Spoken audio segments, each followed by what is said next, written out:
2 வரி, ஆனா அதுக்குள்ள வாழ்க்கைக்கான ஒரு பெரிய ரகசியம். எப்படி சாத்தியம்?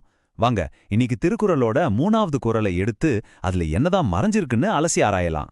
சரி, முதல்ல அந்த குரல் எப்படி இருக்குன்னு அப்படியே ஒரு தடவை கேட்போம். அந்த வார்த்தைகளோட ஓசையும் தாளத்தையும் கொஞ்சம் கவனிச்சு பாருங்களேன்.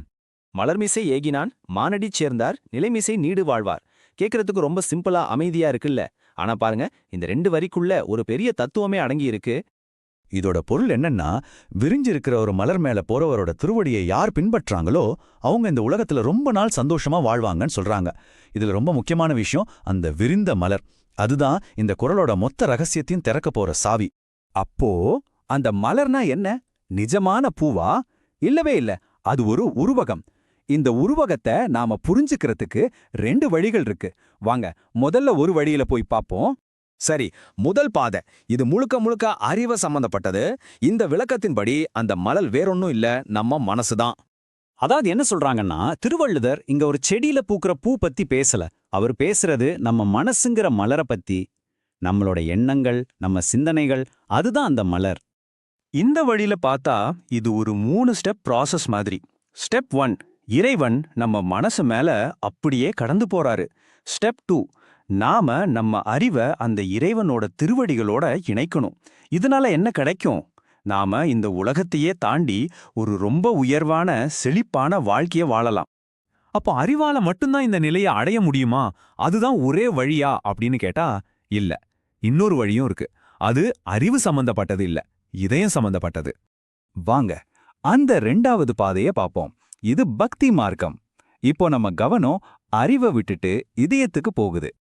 இந்த விளக்கத்துல அந்த மலருங்கிறது நம்ம இதயத்தை குறிக்குது. நம்மளோட நம்பிக்கை, பக்தி, நாம செய்யற பிரார்த்தனை, இதோட மொத்த உருவமா தான் அந்த மலரை பாக்குறாங்க. இதுவும் ஒரு ஸ்டெப் பை ஸ்டெப் ப்ராசஸ் தான். முதல்ல நம்ம இதயம்ங்கிற மலர்ல தங்க சொல்லி இறைவனா அழைக்கிறோம். அப்புறம் நம்ம நம்பிக்கையாலையும் பிரார்த்தனையாலையும் அந்த தொடர்பை விடாம பாத்துக்கிறோம். இதோட ரிசல்ட் என்ன? நீண்ட ஆயுள், ஒரு நிறைவான வாழ்க்கை. கவனிச்சிங்களா? வழி வேறையா இருந்தாலும் கிடைக்கிற பலன் கிட்டத்தட்ட ஒண்ணுதான். சரி, அப்போ நம்மகிட்ட 2 வழிகள் இருக்கு. ஒன்னு அறிவோட பாதை, அதாவது மனம். இன்னொன்னு பக்தியோட பாதை, அதாவது இதயம். இது 2ம் எப்படி ஒன்னா சேருது? இப்ப பாருங்க, அறிவோட பாதையில போனா எல்லா உலகத்துக்கும் மேல செழிப்பா வாழலான்னு ஒரு வாக்குறுதி கிடைக்குது. அதே சமயம் பக்தியோட பாதையில போனா ரொம்ப நாள் வாழலான்னு ஒரு வாக்குறுதி கிடைக்குது. வார்த்தைகள் வேணா வேற மாதிரி இருக்கலாம், ஆனா 2மே சொல்றது ஒண்ணுதான். நம்ம சாதாரண வாழ்க்கையை தாண்டி ஒரு உயர்வான நிலைக்கு போறது. அப்போ திருவள்ளுவர் நமக்கு என்ன சொல்ல வர்றாருன்னா, நீங்க அறிவாளியா இருங்க, இல்ல பக்தரா இருங்க, எப்படி வேணா இருங்க. ஆனா உங்க கவனத்தை உங்களுக்குள்ள திருப்புங்க. அப்படி செஞ்சா உங்க வாழ்க்கை ரொம்ப செழிப்பா, நீண்ட நாள் அர்த்தமுள்ளதா மாறும். இதுதான் அந்த குறளோட சாரம். சரி, இதெல்லாம் 2000 வருஷத்துக்கு முன்னாடி சொன்னது. இன்னைக்கு நம்ம வாழ்க்கைக்கு இது எப்படி பொருந்தும்? இது ஏதோ தத்துவம் மட்டும் இல்லைங்க, இது ஒரு பிராக்டிக்கல் கைடு.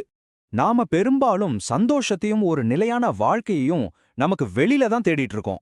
ஆனா இந்த குறள் என்ன சொல்லுதுன்னா, உண்மையான நீடித்த வாழ்க்கை நமக்குள்ளதான் இருக்கு.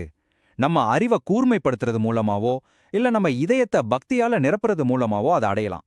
சரி, கடைசியா உங்களுக்கு ஒரு கேள்வி. உங்க வாழ்க்கையில நீங்க உங்க மனசுங்கிற மலருக்கு அதிக கவனம் கொடுக்கணுமா, இல்ல உங்க இதயம்ங்கிற மலருக்கு அதிக கவனம் கொடுக்கணுமா? எதுக்கு இப்போ உங்க கவனம் தேவைப்படுது? இதை பத்தி கொஞ்சம் யோசிச்சு பாருங்க. அடுத்த பகுதியில் சந்திப்போம்.